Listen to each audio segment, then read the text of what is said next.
Guys, I would like to share a few tips from Esther Perel's video I just watched where she's talking about sex and desire. And for when she's talking about sex, she's not talking about positions, lingerie, what you do and how often you do it. She's more interested in who you're being and the erotic mind, eroticism in it of itself. Like, who are you being?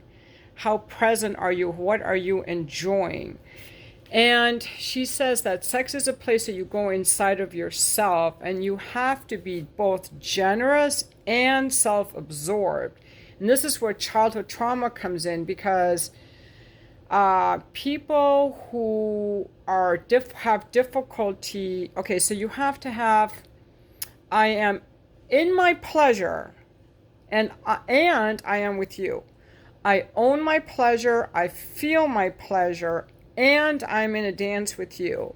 It's kind of like dancing with someone, I suppose, or having dinner with someone where you're so much enjoying yourself and you're connected. You need both skills.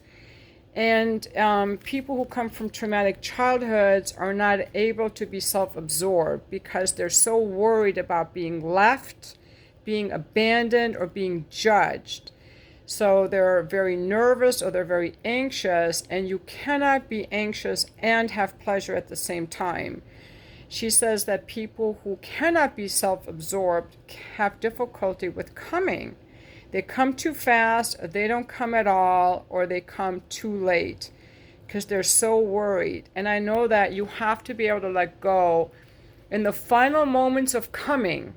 You have to be completely let go of worrying about your partner. And you have to be completely self-absorbed. And some people have difficulty with that.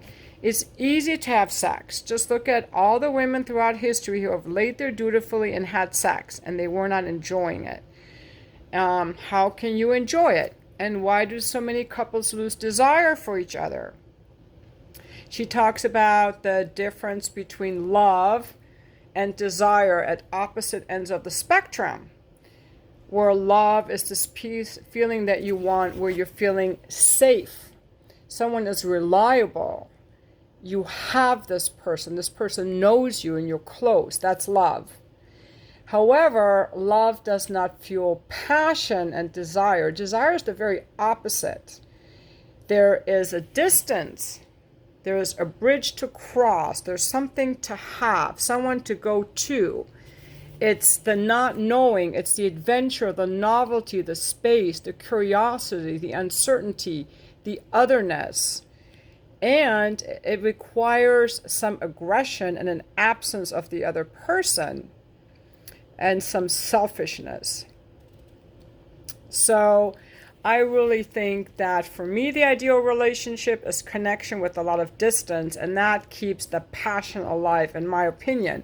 But she talks about how there is no answer. She has no answer for that dilemma where people want to feel close and connected and feel passion, and they cannot coexist because they're opposites. Safety and novelty are opposites.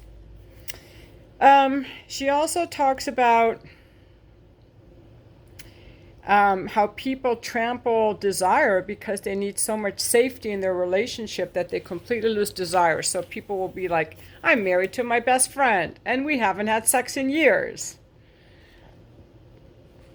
And so she also says that eroticism isn't just sex. It's that whole energy of aliveness, vitality, playfulness, vibrancy, and connection.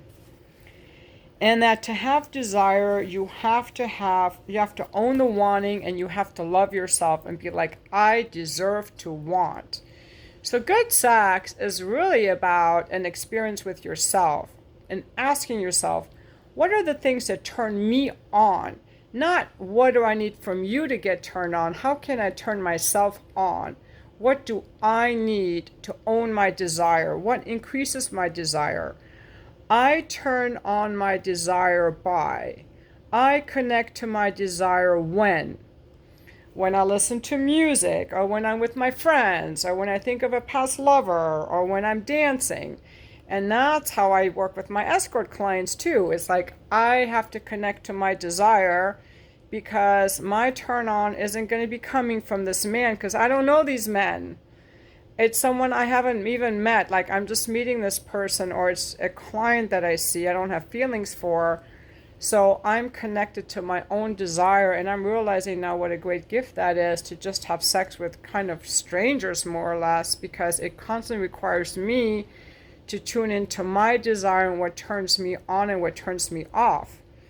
Turns me off. I turn myself off when I shut down, when, so common ones for people: when I'm under stress, when I feel fat, when there has been a fight. So eroticism is about your connection with your body, with your desire, with owning your want, with loving yourself, with owning your sensuality, and being in that space of being able to be self-absorbed and tune into your partner.